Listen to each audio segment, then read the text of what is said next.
네, 우리 앞에 뒤에 서로 인사하겠습니다. 네, 예수님은 참 사랑의 선물입니다.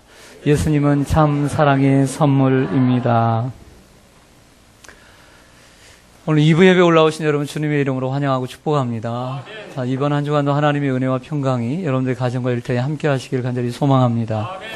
저 오늘 다시 붙는 사도행전 그 13번째 시간으로 합당한 자라고 하는 제목으로 말씀을 전하고자 합니다. 따라서 하겠습니다. 합당한 자. 네, 다시 한번 따라서 합니다. 합당한 자.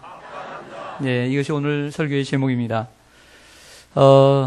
사실 아나니아와 삽비라 사건 이후에 5장 12절부터 42절까지 다 읽어야 되는데 내용이 많고 해서 제가 끝부분만 읽었습니다. 그렇기 때문에 그냥 지나칠 수는 없고 연관된 내용이기 때문에 제가 앞에 있는 말씀을 여러분들에게 요약해 드려야 할 필요성을 느꼈습니다. 베드로와 요한은 성전 미문에 앉아있는 나면서부터 40년 동안 한 번도 걸어보지 못한 안증뱅이를 걷게 했습니다. 예수의 이름으로. 자, 이 사건으로 인해서 사내들인 공의의 의원들은 베드로와 요한과 그리고 초대교회 예루살렘 교회를 핍박하기 시작했지요. 베드로와 요한을 감옥에 가둡니다. 그 다음 날 그들을 불러서 예수의 이름으로 아무것도 말하지 말고 가르치지 말라고 위협하고 경고를 했습니다. 하지만 그들은 우리가 보고 들은 것을 말하지 아니할 수 없다라고 하며 대응하지요. 이에 공의회 회원들은 위협만 하고 놓아주었습니다. 이러한 내용이 사도행전 3장과 4장까지의 스토리입니다. 이러한 핍박과 대응이 다시 한번 펼쳐지는 곳, 다시 한번 영적인 전장터가 바로 오늘 5장이라고 할 수 있습니다. 이번에는 똑같은 유형이지만 앞에는 한 걷지 못한 사람을 고친 하나의 사건, 그리고 2명의 사도라고 한다면 이번에는 많은 병을 고치는 사건 속에서 여러 사도들이 감옥에 갇히는 사건으로 확대되는 것으로 보시면 됩니다.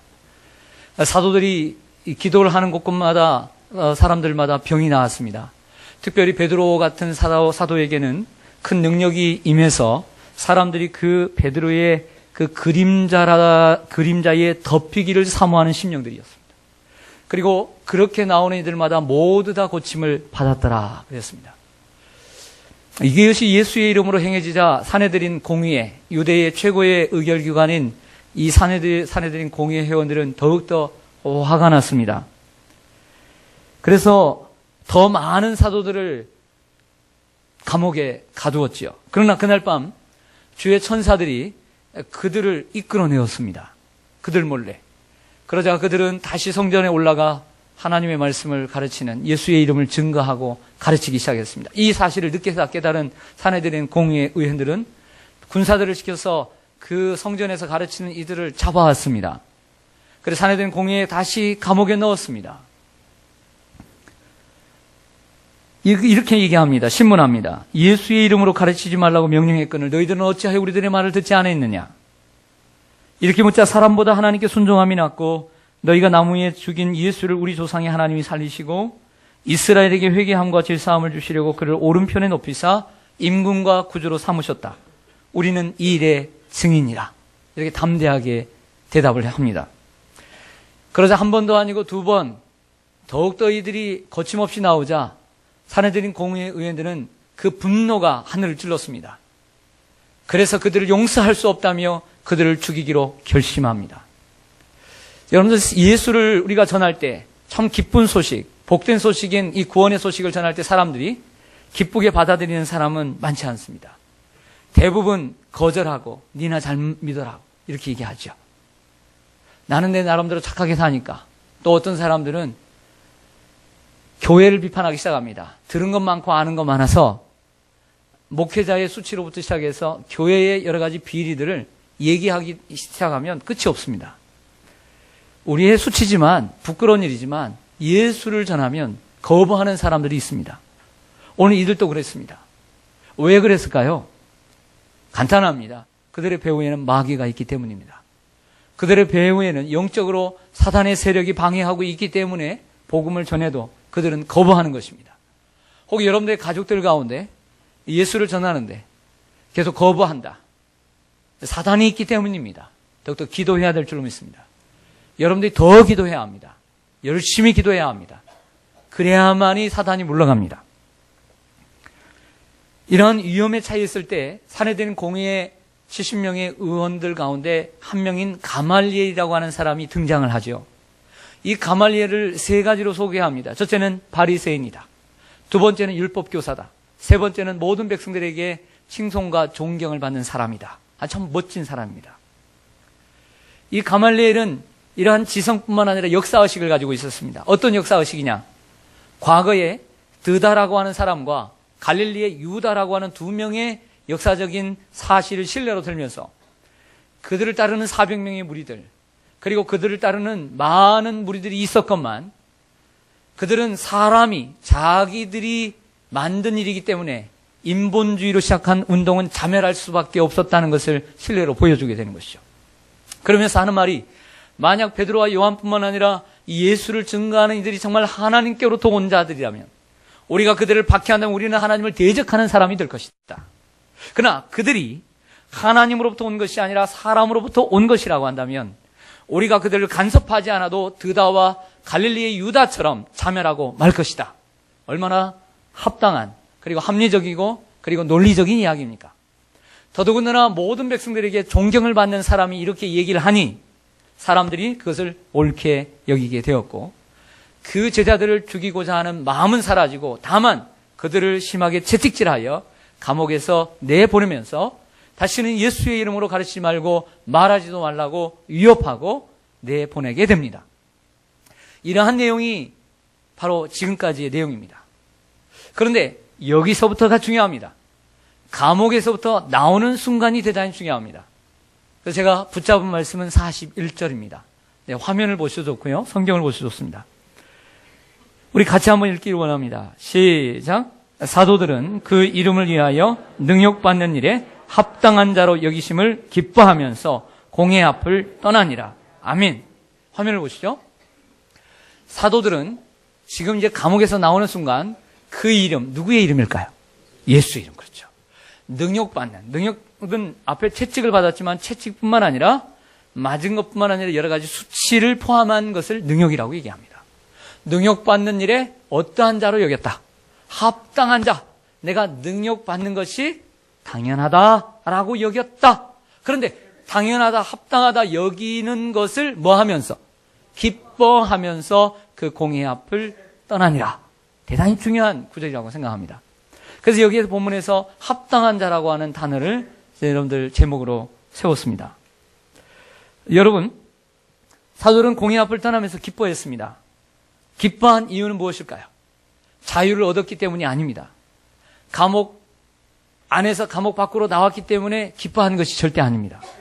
그들이 기뻐한 이유는 이제 매를 그만 맞고 채찍을 이제 안 맞아도 되니까 아이고 다행이다. 그것 때문에 기뻐하는 것 아닙니다. 그들이 기뻐한 이유는 예수의 이름을 위해서 능욕을 받았기 때문입니다. 예수의 이름을 어떻게든지 나는 증거할 수 있었기 때문이죠. 감옥 안과 감옥 밖이 중요한 것이 아니라 감옥 안에 있어도 예수의 이름을 증거하는 것이 좋고 감옥 밖에 있으나 예수의 이름을 증거하는 것은 좋지 않다는 것입니다. 그리고 무엇보다도 예수의 이름을 위하여 능욕받는 것을 당연한 것으로 여겼기에 기뻐한 것입니다. 여러분, 요즘 연말이라 모임들이 많지요. 가끔씩 있죠. 있다고 해주세요. 그냥 남들 있는 것 같으니까. 있어요, 없어요? 있지요. 한두 곳이라도 있습니다. 회사에서도 막년회가 있고, 그리고 동호회에서도 송년회가 있고, 그리고 기관이나 단체에 소속된 분들은 이러한 송년회가 있을 것입니다. 그 모임에는 여러분들이 참석을 할 때 그 모임에 여러분들의 지위가 있고 위치가 있을 것입니다. 혹은 그 모임을 여러분들이 창립한 멤버이기도 하고, 혹은 그 모임이 유지되기 위해서 여러분들의 많은 공헌과 공로를 세웠을지도 모릅니다. 그런데 그 모임에 여러분들의 위치에 맞게 그 모임에 갔는데 대접을 받지 않았다고 한번 가정합시다. 기분이 좋아요? 안 좋아요? 안 좋죠? 이런 것도 빨리 대답하세요. 기분이 좋아요? 안 좋아요? 안 좋죠? 내가 이 모임에 이런 사람인데 이 정도의 대접은 받아야 합당하지. 라고 생각할 수 있습니다. 그것이 바로 합당하다는 것입니다. 이게 합당하다는 뜻이에요. 일례로 어제도 구청을 갔지만 구청에 여러 가지 행사 때 이렇게 목사들이 가게 됩니다.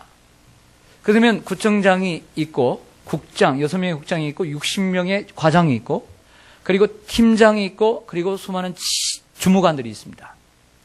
그 모임을 한번 어떤 행사를 계획하고 할 때 구청장은 구청장으로서의 지위에 맞는 대접과 그리고 그런 영접을 받아야 합니다. 그래서 부하 직원들은 구청장님이 그러한 위치에 설 수 있도록 자리에 설 수 있도록 열심히 노력하는 것을 보게 됩니다. 맞죠? 하지만 주무관은 절대 자기를 드러내지 않습니다. 주무관은 좋은 자리도 앉지 않습니다. 열심히 봉사합니다. 발이 닳도록 움직입니다. 그것 또한 합당하다라고 말할 수 있는 것입니다. 그것도 합당한 것입니다. 우리가 예수를 믿는 것, 예수를 믿는 거 믿고 대접받고 사람들에게 높임받는 것이 합당한 것이 아니라 예수를 위해 살 때 능력받는 것을 합당한 것으로 생각한다라고 하는 것이죠. 사도들은 교회에서 어느 정도 대접을 받았는지 모릅니다. 교회가 금세 부흥을 하니까 메모드급으로 부흥을 하니까 많은 대접을 받았을 것입니다. 그 얼마나 권능이 있었습니까? 병을 고치고 사람들이 좋아했을 것입니다. 세상에 나가서 예수님을 대적하는 사람들에게 복음을 전할 때 감옥에 갇히고 채찍에 맞고 능욕을 당했습니다. 그런데 이 사도들이 그것을 당연시 여겼다라고 하는 것이죠. 내가 1만 명, 2만 명 성도들을 거느리고 있는 교회 목사다. 교회 지도자다. 너희가 어떻게 이렇게 할 수 있느냐? 이렇게 말하지 않았다는 것이죠. 예수를 대적하는 사람들에게 무시를 당할 수도 있고 욕을 먹을 수 있고 채찍에 맞을 수 있다고 생각하는 것입니다. 누구를 위해? 예수를 위해. 할렐루야. 오늘 말씀에 보면 41절에 그 이름을 위하여 능욕받는 일을 합당한 것으로 여겼다라고 말하고 있습니다. 이게 사도들의 신앙관이고 사도들의 가치관인 것입니다. 여러분, 이 합당한 자라고 하는 단어가 눈에 들어와서 영어 성경은 이 합당한 자를 뭐라고 번역을 했을까? 궁금하기 시작했습니다. 그리고 가지고 있는 여러 개의 영어 성경을 다 찾아봤는데 다 동일한 한 단어를 사용하고 있었습니다. 바로 이 단어입니다. worthy라고 하는 단어입니다. 이 worthy라고 하는 단어가 합당하다라고 하는 단어의 번역이 된 것입니다. 이 말은 뭐뭇의 가치가 있다라는 뜻입니다. 즉, 내가 예수의 이름을 위하여 능욕받는 것은 내 삶에 가치가 있는 일이다. 이렇게 마음에 여겼다라고 하는 것이죠. 근본적으로 헬라어는 어떻게 쓰였을까? 헬라어도 다 헬라어에서 다 번역이 된 것이니까. 그러니까 헬라어를 찾아보니까 헬라어도 합당하다라고 하는 단어로 쓴 것이 아니라 가치가 있다라는 단어의 의미가 쓰였던 거예요. 그것을 영어는 다 가치가 있다라고 써 있는데 우리 한국어 번역에서는 합당하다라고 하는 단어로 번역이 된 것이죠. 근본적으로는 가치가 있다라고 하는 단어가 훨씬 가깝다고 볼 수가 있습니다. 사도는 단순히 가치 있는 일이 아니라 세상에서 가장 가치 있는 일이라고 여겼다는 것입니다. 할렐루야.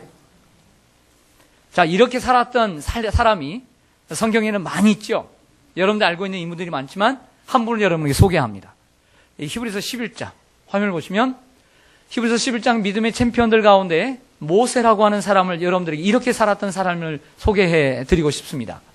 믿음으로 모세는 장성하여 바로의, 즉 이집트의 파라오 왕의 공주의 아들이라 칭함받기를 거절하고 도리어 하나님의 백성과 함께 고난받기를 잠시 죄악의 낙을 누리는 것보다 더 좋아하고 그리스도를 위하여 받는 수모를 애굽의 모든 보화보다 더 큰 재물로 여겼으니 이는 상 주심을 바라봄이라.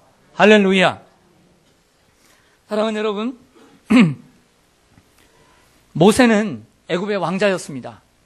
애굽의 왕자로 죄악의 낙을 누리는 것보다 고난받는 것을 좋아했고 애굽의 모든 보화보다 그리스도를 위해서 받는 수모를 더 큰 재물로 여겼다. 가치관이죠. 우선순위입니다. 인생에서도 어떤 게 가치 있는 인생이냐? 모세는 그걸 깨달았던 것이죠. 참으로 멋진 인생입니다. 이런 인생이 되시기를 축원합니다. 모세는 애굽의 왕자였습니다. 그것도 애굽이 멸망하는 시대가 아닌 애굽이 최고의 전성기를 달릴 때의 왕자였습니다. 왕위에 오를 수 있었으며, 그리고 누릴 수 있는 것은 어마어마하게 누릴 수가 있었을 것입니다. 그러나 그 모든 것들을 백성들과 함께 고난을 받는 것을 더욱더 기뻐했고, 또 예수 그리스도를 위해서 받는 수모를 그 애굽의 모든 보화보다도 더 좋아했습니다. 그것이 그의 가치관이었고, 그는 애굽의 왕자로서 사는 삶이 합당한 것이 아니라 자기의 동족과 함께 고난받는 것이 합당하고 예수 그리스도를 위해서 수모를 당하는 것이 합당한 인생으로 여기고 산 줄로 믿습니다. 이게 바로 모세의 인생인 것이죠. 방송에서 이런 뉴스를 듣습니다. 올해 있었던 뉴스인데 어떤 모 개그맨이 참 영어를 잘하더라고요. 알고 봤더니 멕시코에서 국적을 가지고 있던 사람이었습니다. 그런데 병역의 의무, 그리고 대학을 한국에서 나오기에 병역의 의무를 수행하고 멕시코의 시민권을 포기한 뉴스를 들었습니다. 참으로 멋진 사람이죠. 또한 모 가수 역시 국방의 의무를 수행하기 위해 미국의 국적을 포기하고 많은 연예인들의 귀감이 되고 있다는 소식을 올해 제가 들었습니다. 그런데 반대로 우리나라 고위공직자, 그것도 최고의 하이클래스, 최고의 공직자 15명 가운데 16명의 자녀들이 대한민국 국적을 포기했다는 소식도 들었습니다. 모두 다 국방의 의무를 감당하지 않은 사람들입니다. 얼마나 아픈 현실입니까? 누구는 미국 국적을, 외국 국적을 가지고 있으면서 그것을 합당하게 여기지 않고 내 아버지의 땅에 가서 국방의 의무를 다하는 것을 합당한 일로 여기는 사람이 있는가 하면, 고위 공직자의 자녀이면서도 그 국방의 의무를 다하지 않고 미국 외국 국적을 취하는 이러한 삶을 살아가는 이들도 있다는 것이죠. 조금 곁길로 간 것 같아 보이지만 하나님의 말씀은 이런 것까지 적용해야 될 줄로 믿습니다. 믿습니다. 저는 그리스도인입니다. 여러분들도 그리스도인이죠? 인정하십니까? 그렇다면 여기서부터 시작하죠. 우리가 그리스도인이라면 그리스도인은 예수를 믿고 따르는 사람들입니다. 맞습니까? 그리스도인은 그리스도를 위해 살고 그리스도를 위해 죽는 사람들입니다. 맞습니까? 사도 바울이 로마서 14장에 이러죠. 내가 살아도 주를 위해 살고 죽어도 주를 위해 죽느니 내가 사나 죽으나 주의 것이로다. 그리고 그리스도를 위해 그러므로 고난받는 것을 기쁨으로 생각하는 사람이어야 될 줄로 믿습니다. 왜? 예수 그리스도인들은 그 예수 그리스도를 위해 사는 사람들이기 때문에. 예수 그리스도를 믿으면서도 고난을 한 번도 받아보지 못했다면 그것은 부끄러운 일입니다. 예수 그리스도를 믿으면서도 모함을 한 번 받아보지 못하고 오해도 받아보지 못하고 손해를 보지 않은 사람은 참으로 부끄러운 사람입니다. 사랑한다는 것은, 어제도 제가 결혼 주례를 했는데, 사랑한다는 것은 내가 그 여자를 소유하고 싶어서, 이 남자 멋진 사람이니까 내가 그 남자를 소유하고 싶어서 사랑할지는 몰라요.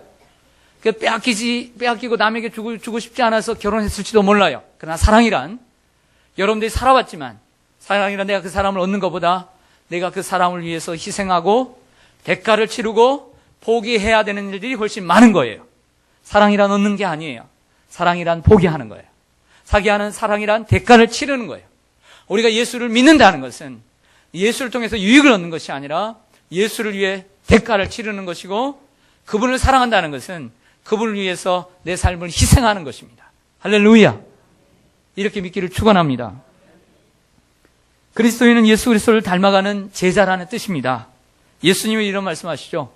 누구든지 나의 제자가 되기를 원하거든 먼저 자기를 부인하고 자기 십자가를 지고 나를 따를 것이니라. 이렇게 예수님은 말씀하셨습니다. 예수님을 따르는 길은 부귀와 영화를 얻는 길이 아니라 자기를 부인하고 자기 십자가를 지는 길이다. 이렇게 말씀하고 계시다는 거죠.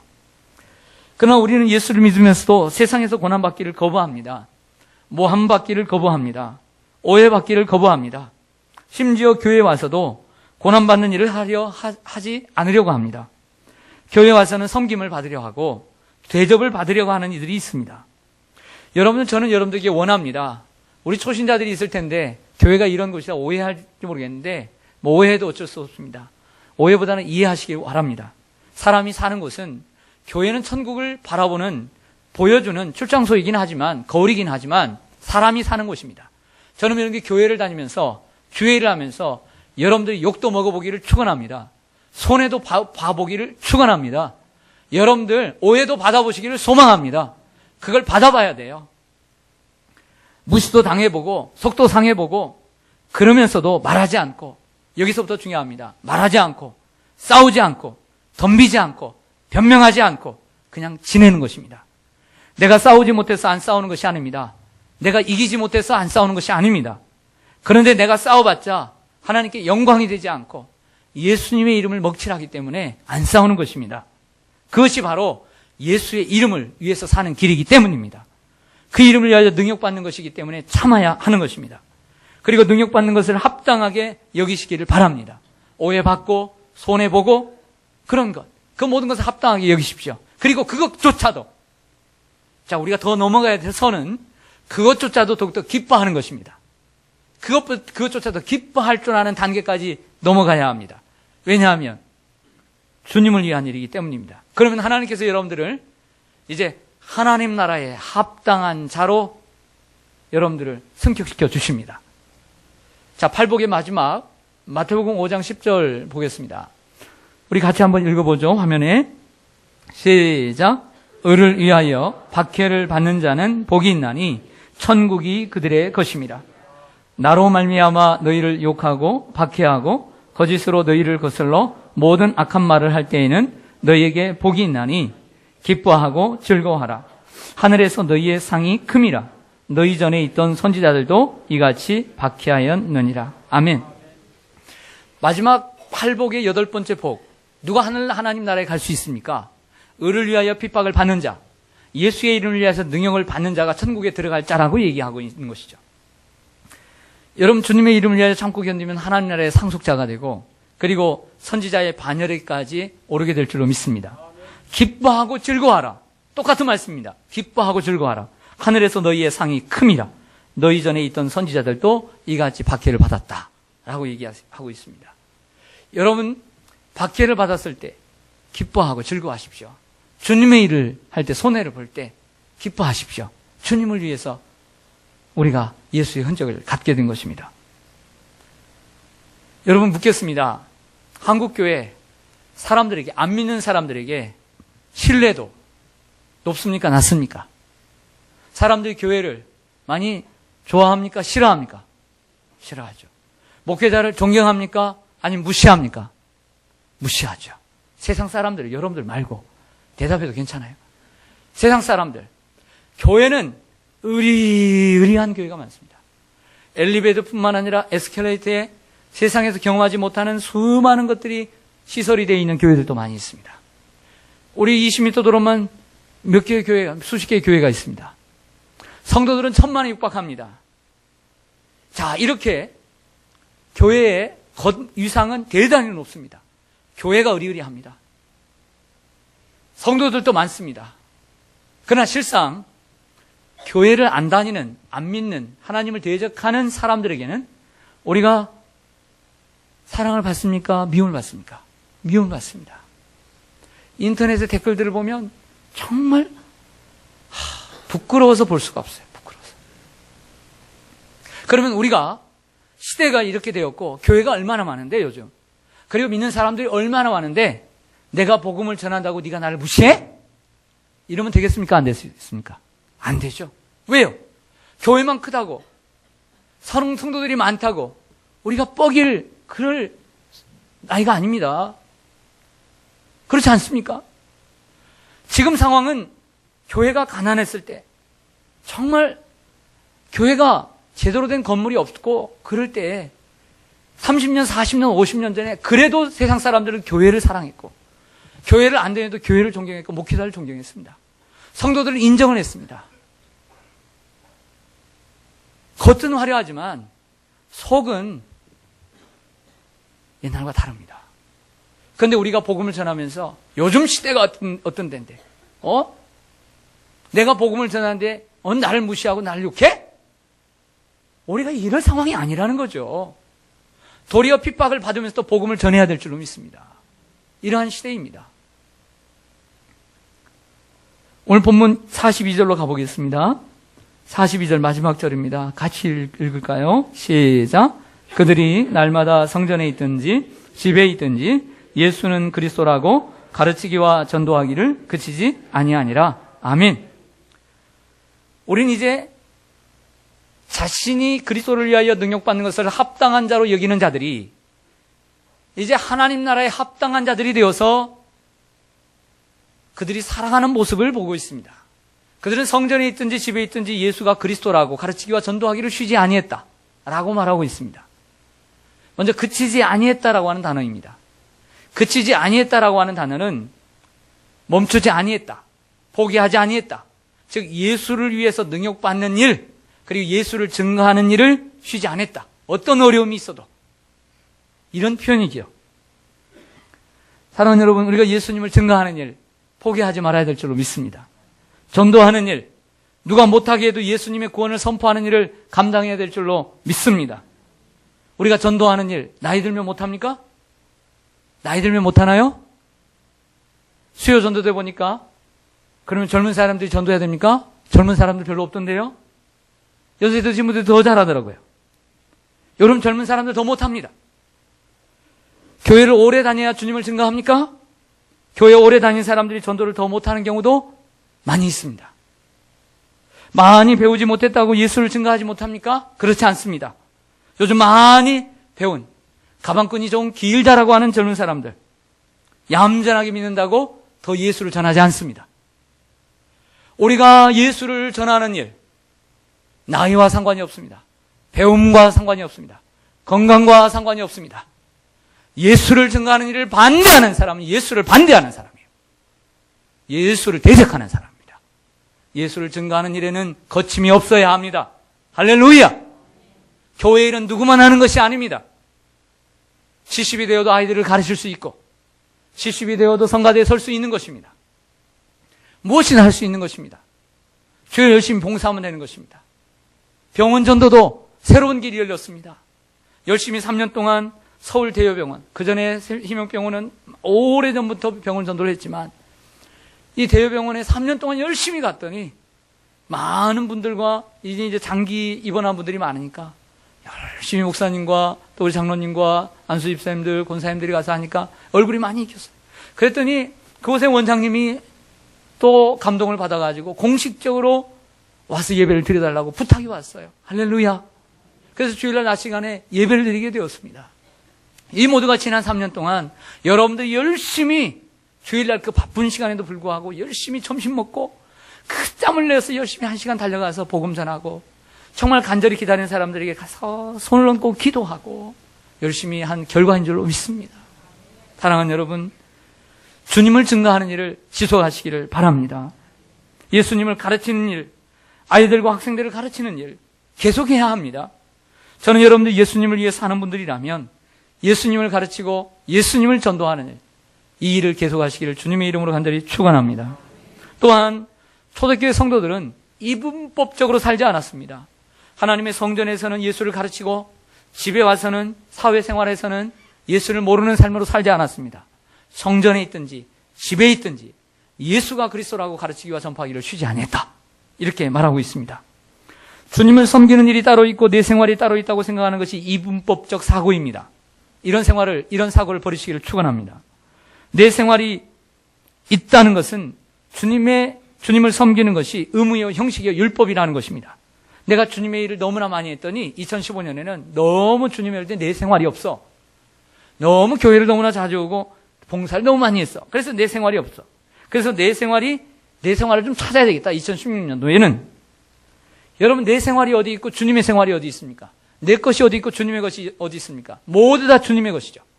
내 시간이 어디 있고 주님의 시간이 어디 있습니까? 모두 다 주님의 시간이죠.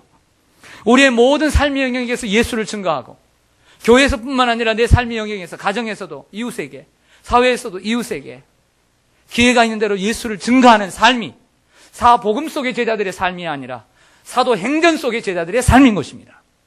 이러한 삶으로 변화되어야 합니다. 오직 예수를 위해서 사는 삶, 그리고 예수를 위해서 능력받는 것을 당연하게, 합당하게 여기고 살아가는 삶. 내가 교회에서 대접받으니까 세상에서 대접받을겠지, 예수를 증거하면 대접받겠지. 천만의 말씀입니다. 기독교에 대한, 교회에 대한 신뢰도가 땅이 떨어졌습니다. 교회만 크다고 성도들만 많다고 문제가 아닙니다. 당연히 우리는 복음을 전해야 되고 당연히 그들에게 미움을 받는 것은 당연한 것으로 여기고 도리어 그것을 기뻐하고 즐거워하며 하늘의 상을 바라보며 살아야 될 줄로 믿습니다. 이게 예수를 위한 삶이고 그리스도인의 삶인 줄로 믿습니다. 모든 온통의 삶이 온통 하나님을 위한, 주님의 이름을 위한 삶이 될 때 이게 성령 충만한 성도의 삶이요. 사도행전 속에 성도들의 삶을 닮아가는 우리들의 모습이 될 줄로 믿습니다. 이러한 삶이 되도록 열심히 노력하고 기도하고 그리고 믿음으로 순종하며 나가기를 주님의 이름으로 간절히 축원합니다.